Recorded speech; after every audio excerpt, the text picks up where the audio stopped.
Hello friends, स्वागत आहे तुमचे पुन्हा एकदा एका नवीन व्हिडिओमध्ये. तर आजच्या व्हिडिओमध्ये आपण डीपनेक कटोरी ब्लाउजचे पूर्ण कटिंग बघणार आहे.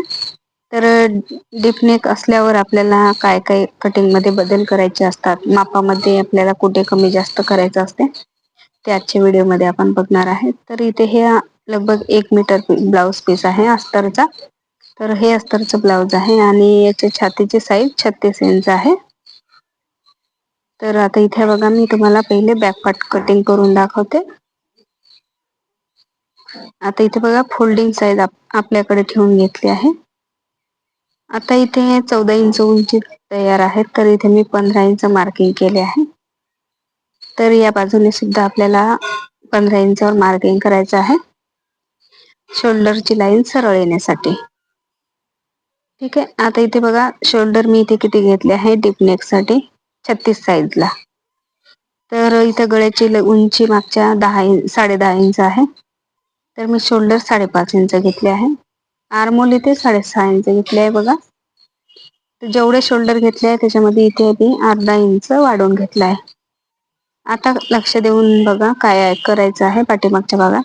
तर आपण इथे जेव्हा छातीचा चौथा भाग टाकतो, तर इथे आपल्याला काय करायचं आहे, अर्धा इंच कमी करून घ्यायचं आहे. तर इथे 8.5 वरच मार्किंग टाकायचं आहे. आणि दुसरी गोष्ट म्हणजे इथे बघा, आता हा बॅक पार्ट आहे, तर आपण इथे कसं डीपनेक असल्यामुळे शोल्डरचा भाग कमी घेतो. तर त्यामुळे काय होते, आपल्या पाठीमागून ब्लाऊज खेचल्या जाते.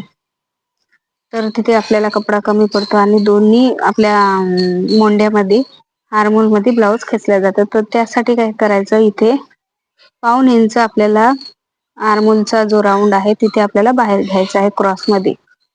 डीपनेक असल्यावर आपण शोल्डर कमी घेतो, तर या पद्धतीने आपल्याला 1/2 इंच बाहेर घ्यायचं आहे क्रॉस मध्ये, आणि नंतर आपल्याला तिथून पुढं 1 इंचावर आर्मोलचा शेप द्यायचा आहे पाठीमागच्या. तर इथे आर्मोल राऊंड 7.5 इंच आलेला आहे. आता गळ्याची रुंदी इथे मी 2.5 इंच घेतली आहे आणि गळ्याची उंची बघा इथे 10 इंच आहे. आता खालच्या साईडने इथे बघा 4.5 इंच तयार आहे, तर इथे 4 इंच तयार पट्टी राहणार आहे. तर 10.5 इंचावर मी मार्किंग केले आहे गळ्याच्या उंचीसाठी.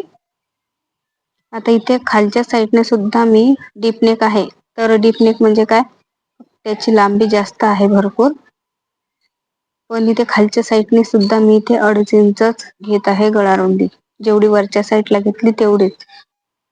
कारण याने काय होणार आहे, आपला गळा व्यवस्थित बसणार आहे शोल्डरवर आणि अजिबात शोल्डर उतरणार नाही. आता इथे बघा, या प्रकारचा गळ्याचा शेप दिला आहे. आता कमरेचा चौथा भाग टाकायचा आपल्याला. तर इथे कंबर 33 इंच आहे, सॉरी 33 इंच नाहीये, 31 इंच आहे. तर मी इथे 7.25 इंचावर माप टाकले आहे कमरेचे.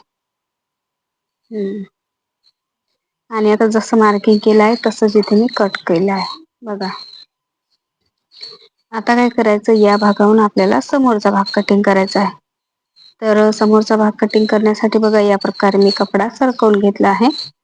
आता वरच्या साईडने इथे ओपन साईड आहे, खालच्या साईडने इथे फोल्डिंग साईड आहे.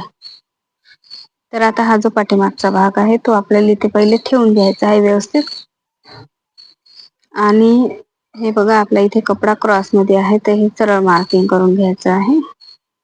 आता खालच्या साईडनं पण आपण इथे सरळ जेवढा पाठीमागचा भाग आहे तेवढंच मार्किंग करायचं आहे.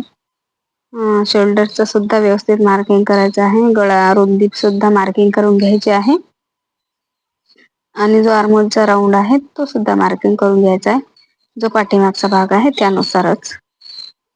आता याच्यामध्ये काय बदल करायचे मी सांगते. तर हे बघा, आता हा पाठीमागचा भाग झाला आपला इथे पूर्ण ड्रॉ करून, तर मी काढून घेतला आहे. आता सर्वात पहिले काय करायचं आहे, इथे आर्मोलचा बॉक्स तयार करायचा आहे बघा 6 इंचावर. कारण आपण इथे 1/2 इंच बाहेरच्या साईड वाढवलं होतं पाठीमागच्या भागात. तर इथे पहिले 6 इंचावर आर्मोलचा बॉक्स तयार करायचा आहे आणि इथे आर्मोलचा शेप देऊन घ्यायचा आहे 1 इंचावर. समोरच्या गळ्याची उंची इथे बघा 6.5 आहे, मी 6.25 घेत आहे.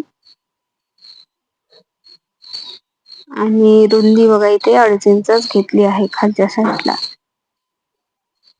तर या प्रकारे बघा गळ्याचा शेप देऊन घ्यायचा आहे गोल. तर आता हा थोडासा खालच्या साईडनं खोलातून गोल गळा हवाय, तर मी तिथे खालच्या साईडने अधिक खोल थोडासा गळा करून घेतला आहे.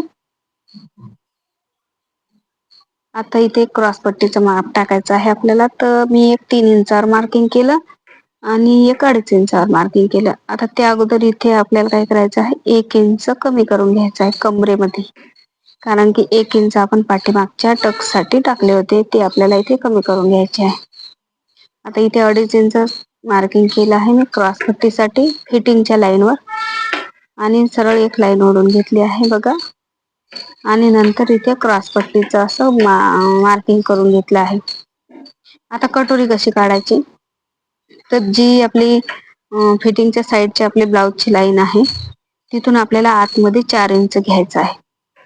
तर ही पद्धत तुम्ही कोणत्याही मापाच्या ब्लाउजसाठी वापरू शकता. तर हे बघा आता इथे मी 4 इंच घेतलं आहे आतमध्ये, तर इथे 5.25 इंचची कटोरी आपली तयार झालेली आहे. तर बघा या प्रकारे आर्मोल मधून आपल्याला 2.5 इंचावर खाली घ्यायचं आहे आणि गळ्याला 1 इंच वर घ्यायचं आहे. तर बघा या प्रकारे आता इथे अशा प्रकारे शेप देऊन घ्यायचा आहे कटोरीचा. तर अधिक काय करायचं आहे, आता बघा फिटिंगच्या साईडला किंवा कटोरीच्या साईडला रिंकल्स येत असतील, तर या प्रकारे अर्धा इंच कपडा इथे कमी करून घ्यायचा आहे.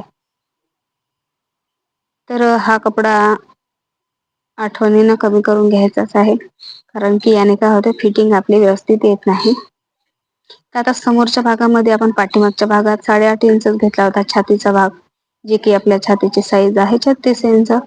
तर इथे समोरच्या भागात काय करायचं आपल्याला, 36 साईज नुसारच इथे कट करायचं आहे. तर मी इथे समोरच्या भागात छातीचा चौथा भाग 9 इंच टाकला आहे आणि 1.5 इंच साईडला ठेवले आहे एक्स्ट्राचे.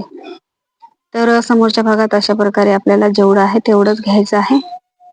आणि पाठीमागच्या भागात मात्र आपल्याला गळा डीप असल्यावर आपल्याला अर्धा इंच कमी करून घ्यायचा आहे, कारण गळा डीप आहे तर तो तयार झाल्याच्या नंतर अधिक पसरतो. तर जेवढं आपलं छातीचा भागाचं जे अंतर आहे ते व्यवस्थित आपलं मॅनेज होतं त्याच्यामध्ये. तर आता इथे बघा जसं मार्किंग केलेलं आहे तसं इथे कट करून घेतलं आहे.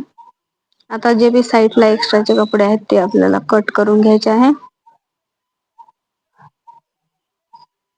आता हे बघा झाले आपले कटोरीचे कटिंग. तर हे अर्धा इंच आपल्याला आठवणीनं कट करायचं आहे, कारण की यानेच आपल्या कटोरीच्या भागाला सुद्धा आणि फिटिंगच्या खाली भागाला सुद्धा झोल येतं.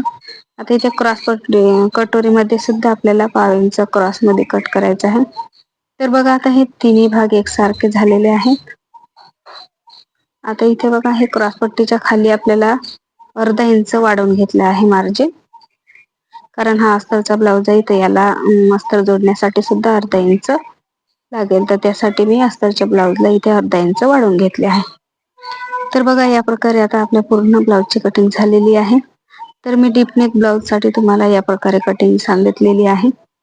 तर तुम्हाला हा व्हिडिओ कसा वाटला किंवा याच्यामध्ये काही डाऊट वाटले तर तुम्ही मला कमेंटमध्ये नक्की विचारा. आणि पुढच्या नवीन व्हिडिओ बघण्यासाठी माझ्या चॅनलला सबस्क्राईब करा. आणि या व्हिडिओचा मी स्टिचिंगचा या ब्लाउजचा जो स्टिचिंग करणार आहे त्याचा सुद्धा व्हिडिओ तुमच्यासोबत शेअर करणार आहे. तर हा व्हिडिओ तुम्हाला आवडला असेल तर व्हिडिओला लाईक करा आणि माझ्या चॅनलला सबस्क्राईब करा. धन्यवाद.